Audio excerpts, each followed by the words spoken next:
Здравствуйте! Разложение многочлена на множители– тема сегодняшнего нашего урока. Что мы с вами научимся? А мы с вами научимся выносить общий множитель за скобки, будем раскладывать многочлен на множители способом группировки, будем применять полученные знания на практике и, конечно, мы с вами закрепим полученные знания решением упражнений. Определение. Разложение многочлена на множители – это преобразование данного многочлена в произведение нескольких многочленов. Что такое многочлен? Многочлен – это сумма одночленов. Значит, нам нужно сумму будет преобразовать в произведение. Какие существуют способы разложения многочленов на множители? Существует три основных способа. Это вынесение общего множителя за скобку, группировка, а также разложение многочлена на множители при помощи формул сокращенного умножения. Но с формулами сокращенного умножения, а соответственно с этим способом мы с вами познакомимся чуть позже. Что же можно вынести за скобку? Действительно, что можно вынести за скобку? А за скобку можно вынести числовой коэффициент, одночлен, знак минус и выражение в скобке. Оказывается, что вынесение общего множителя за скобку – это самый простой способ. Давайте разберем его алгоритм. Если нам нужно вынести общий множитель за скобку, то мы можем делать следующее. Первое – найти нот, то есть наибольший общий делитель всех коэффициентов, и вынести его за скобки. Дальше. Определить, какая переменная содержится во всех членах многочлена. То есть мы должны найти одинаковую переменную, которая содержится во всех членах многочлена. И третье, выбранную переменную в наименьшей степени вынести за скобки. Ну что ж, сложно? Разберемся, не переживайте, всему научимся. Перейдем к доске. Итак, перед нами распределительный закон умножения. Но так как это тождество, то мы его можем записать не только слева направо, но и справа налево. Действительно, АБ плюс АС равно А Б плюс С. Посмотрите, что мы сделали. Мы с вами преобразовали сумму в произведение. А так как мы преобразовали сумму в произведение, значит, мы вынесли общий множитель. Вот давайте возьмем вместо А любое число, любой числовой коэффициент. Ну, скажем, 3х плюс 3y.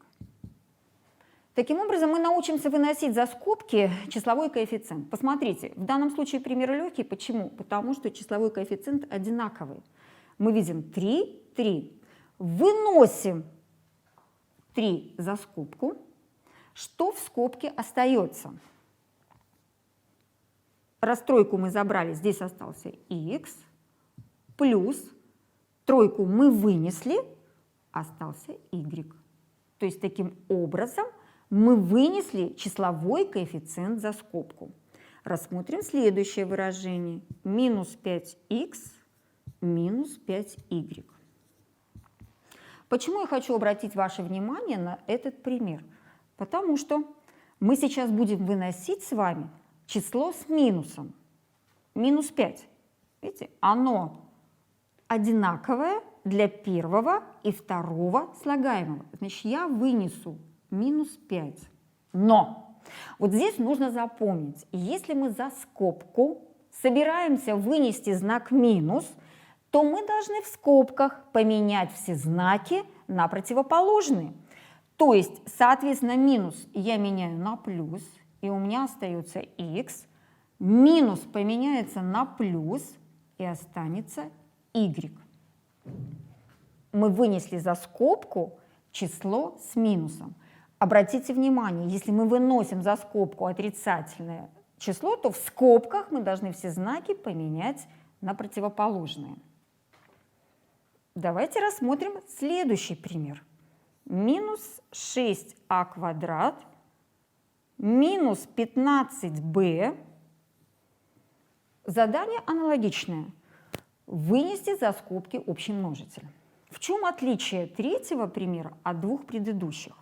Да первые были два элементарные. Мы видели одинаковый числовой коэффициент, и нам не составило труда вынести его за скобки, применяя распределительный закон умножения. Что мы видим здесь? Мы видим разные числовые коэффициенты, минус 6 и минус 15. Согласно нашему алгоритму, мы должны найти наибольший общий делитель для чисел минус 6 и минус 15. Но если мы рассмотрим их модули, то есть для шестерки и 15, какой наибольший общий делитель? Это 3. Но мы вынесем минус 3, да? Мы с этим уже встречались. Я выношу минус 3. Что у меня останется в скобках? Значит, знаки, помним, мы меняем на противоположные. Минус 6 мы делим на минус 3. Будет 2а квадрат. Соответственно, меняется знак с минуса на плюс. Плюс 15 разделить на 3 будет 5b. Мы вынесли за скобки числовой коэффициент. При этом мы нашли наибольший общий делитель двух чисел и вынесли его за скобки. А вы меня спросите, а зачем такая сложная схема нам нужна? А я вам отвечу. Допустим, перед нами стоит задача вычислить данное выражение при заданных значениях переменной. То есть нам заранее определили, чему должно быть равно а, чему должно быть равно b и чему равно c. Что мы с вами сделаем? Мы честно вместо а, вместо b и вместо c подставим их числовые значения. Таким образом мы получим 4,7 умножить на 3,8 плюс, так, а у меня 4,7 умноженное, а вместо c я подставляю, соответственно, 6,2. Конечно, ничего нам не мешает расставить действия и выполнять пример по действиям. Сколько действий мы получаем? Очевидно, 3. Да? Первое, второе. И сложить произведение мы получаем пример в 3 действиях. Кроме того, если мы сейчас начнем выполнять произведение двух чисел, я не думаю, что мы сможем это сделать в уме. Да? Ну, довольно сложный будет счет. Здесь тоже мы должны будем разобраться с счетом, и не думаю, что это можно будет тоже сделать в уме. То есть довольно простой пример, но он вычислительный, займет у нас много времени.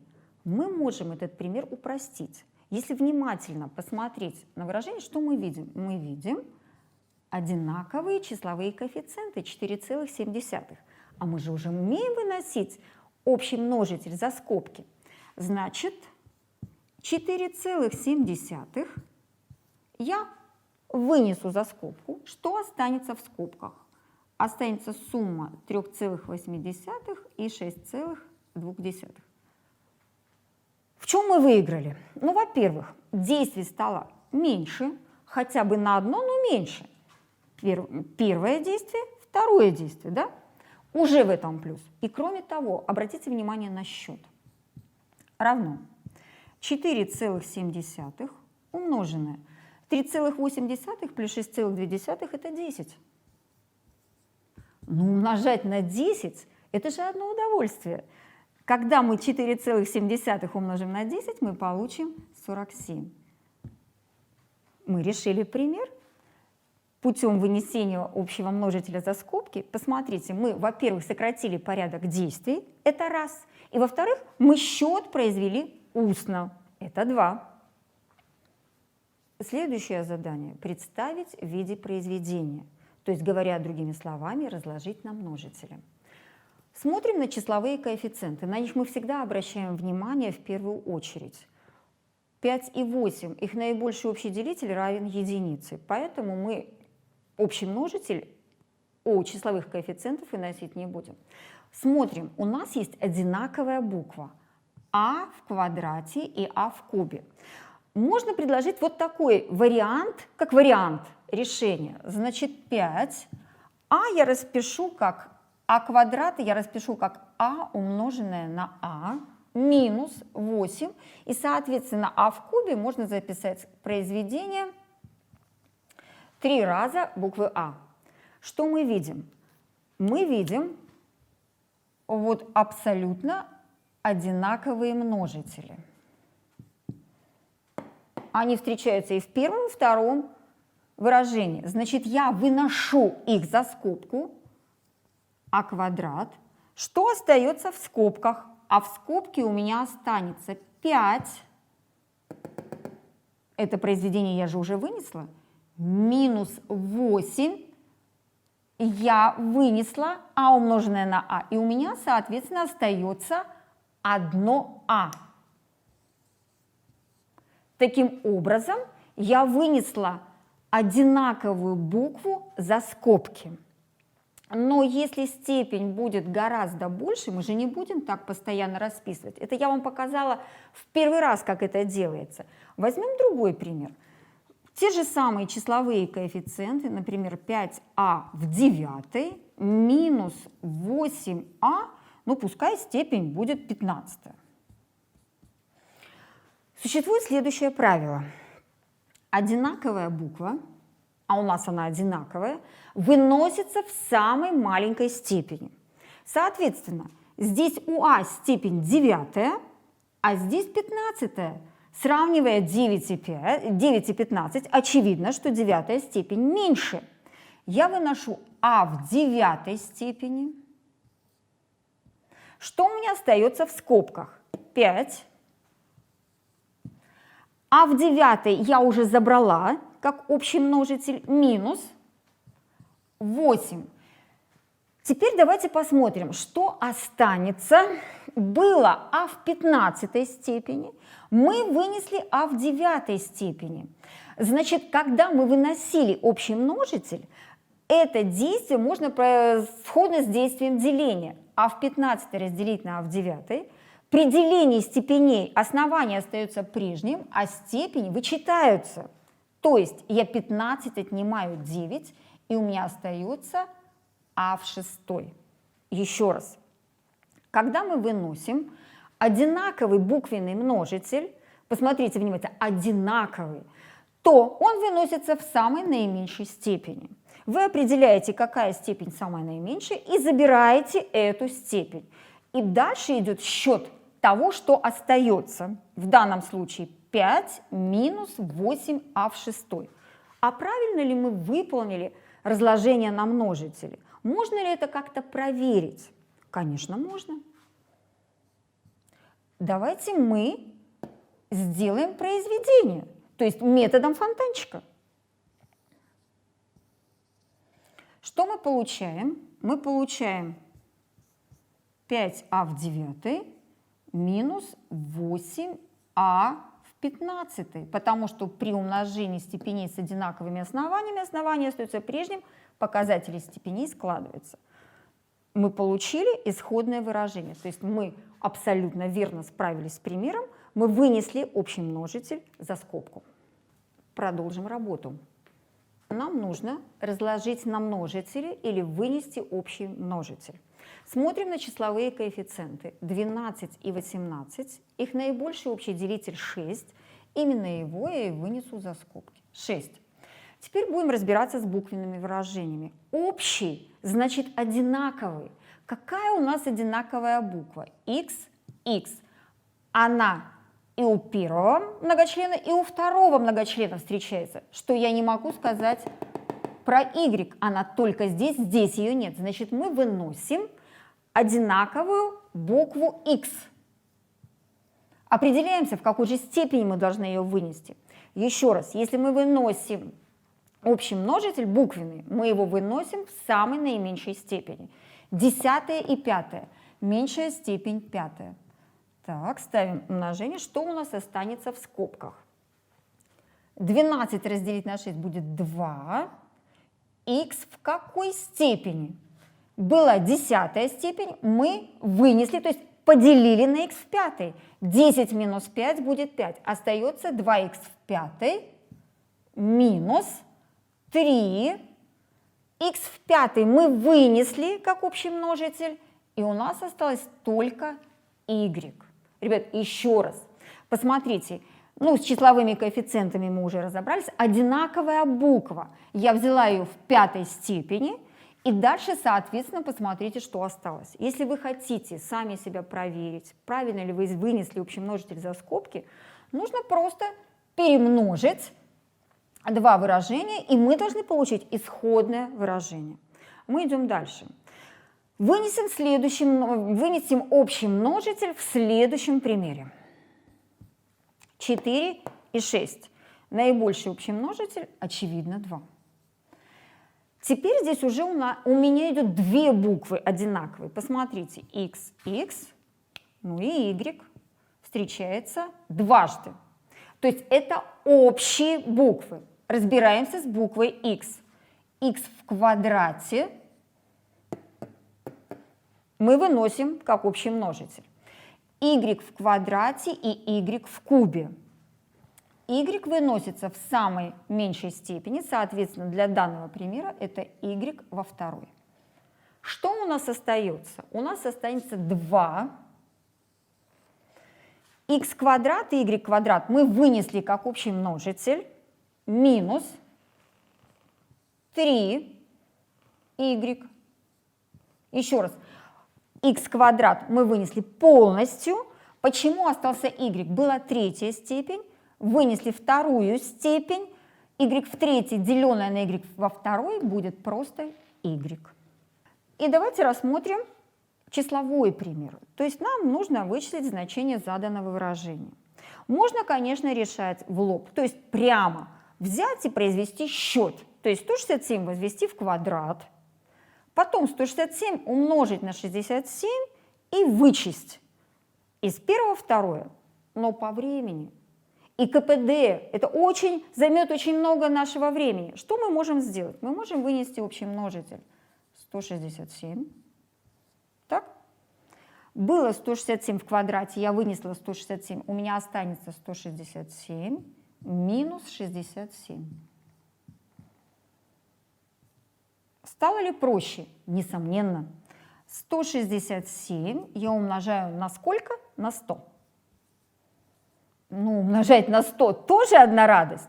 И получаем 16700. Еще один пример. Нужно доказать, что сумма делится на 31. Ну что ж, можно делать счет и потом выполнять деление на 31, получить частное, и тогда действительно сказать, что заданная сумма делится на 31.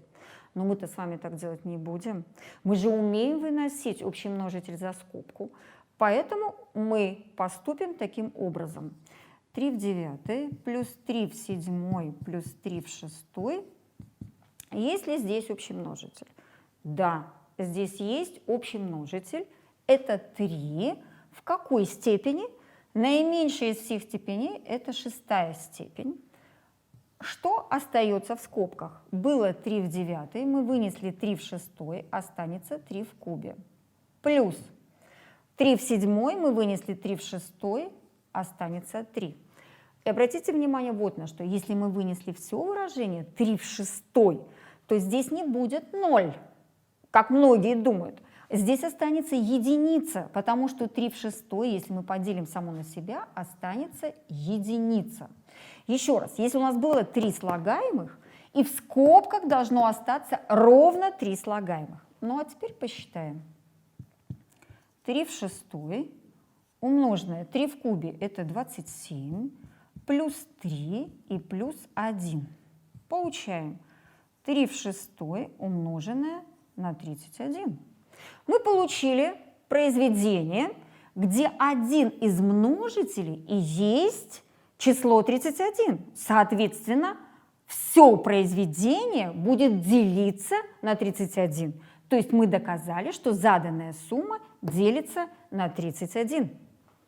общим множителем может быть не только числовой коэффициент и одинаковая буква. Общим множителем может служить целая скобка. Посмотрим на заданное выражение. Что мы можем заметить? b минус c и b минус c присутствуют как в первом произведении, так и во втором произведении. Можно целую скобку считать общим множителем. Если я ее вынесу в качестве общего множителя, b минус c, видите, вот у меня одинаковая скобка, значит, я выношу целую скобку, что в результате у меня окажется во вторых скобках? А плюс n. Если абстрагироваться от всех примеров, ну, например, треугольник, произведение треугольника и круга плюс, ну, возьмем, например, квадрат и круг. Математика – это же абстрактная наука. Что мы видим? Мы видим круг там и здесь. Вынесем его за скобки, получаем треугольник и квадрат. Но это сплошная абстракция, хотя она имеет место быть везде. Если мы посмотрим на второй пример, то что мы видим? Ну, мы видим в первой скобке а минус 3, а во второй 3 минус а. Здесь разные знаки. Почему? У а знак плюс, во второй скобке знак минус, у тройки знак минус, а здесь мы видим знак плюс. Общего множителя как такового нет, но мы можем сами добиться, сделать так, чтобы появился общий множитель. Для этого нам придется поменять знаки. Первое выражение мы оставим без изменения, первое произведение. 8m умноженное на а минус 3. Я хочу поменять знак. Как это делается? Мы меняем внешний знак, то есть был знак минус, станет знак плюс. И тогда, соответственно, мы меняем все знаки в скобках. У а стоял знак минус, мы получим плюс. У тройки знак плюс, мы напишем минус. Посмотрите, мы произвели смену знаков. Что мы этим добились? Мы добились одинакового множителя. Целая скобка стала одинаковой. Выносим ее как первый множитель. И дальше у нас останется 8m плюс n.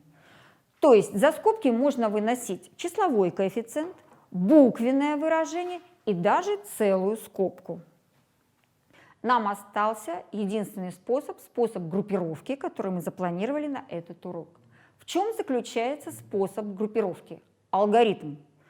Первое. Выполнить группировку слагаемых, имеющих общий множитель. Дальше. Отдельно в каждой группе найти общий множитель и вынести его за скобки. В получившемся выражении найти общий множитель и также вынести его за скобки. Рассмотрим этот алгоритм. Перед нами выражение. Вынести общий множитель сразу не получится, потому что все слагаемые не имеют ни одного общего множителя. Поэтому мы будем применять метод группировки. В чем он заключается? Мы должны так разбить наши слагаемые, ну, в данном случае можно разбить на две группы, потому что их 4 слагаемых, но не просто произвольным образом. Мы должны всегда думать. Когда мы разбиваем на группы, делаем группировку, группируем, мы должны сгруппировать так, чтобы каждая группа имела общий множитель. Ну вот возьмем ax и bx. У них общий множитель x. Я могу сделать первую группу таким образом. Дальше сгруппировать это слагаемое с этим, потому что у них общий множитель y. Сделаем эту группу. Что мы получим? Вынося общий множитель x, я получаю а плюс b. У второй группы общий множитель y. Забираем его за скобки и получаем а плюс b. В результате группировки мы получили скобки одинаковые. То есть мы получили одинаковую скобку. Ее тоже можно считать общим множителем. Выносим общий множитель а плюс b. И второе произведение у нас x плюс y. Таким образом, мы преобразовали сумму в произведение, то есть мы разложили многочлен на множители, в этом и есть метод группировки. А если могли бы мы сделать другие группы? Давайте посмотрим. Возьмем то же самое выражение ax плюс bx плюс ay плюс by равно. Давайте попробуем другие группы сделать. Ну, например, bx и by по тому правилу, что у них общий множитель b, и ax плюс ay у них общий множитель a. Смотрим, выносим а за скобки, в скобках остается x плюс y, плюс вторая группа имеет общий множитель b, значит, в скобках остается x плюс y. Мы получили одинаковую скобку x плюс y. Выносим ее как общий множитель. Тогда второй множитель у меня будет a плюс b. Ну, давайте сравним полученные ответы. a плюс b умноженное на x плюс y. Здесь то же самое произведение, но здесь скобки поменяны местами. Но мы-то с вами знаем, что от перестановки множитель произведения не меняется. То есть можно было группы сделать таким образом. Но если вдруг вы создали группы, вынесли общие множители, но в итоге общей скобки не оказалось, значит, надо сделать перегруппировку, то есть по-другому выполнить, по другому признаку сделать группировку. Наш урок сегодня был очень насыщенным, потому что мы научились выносить общий множитель за скобки, научились раскладывать многочлен на множители методом группировки, а также применили полученные знания на практике. Я желаю вам всего самого хорошего. До встречи!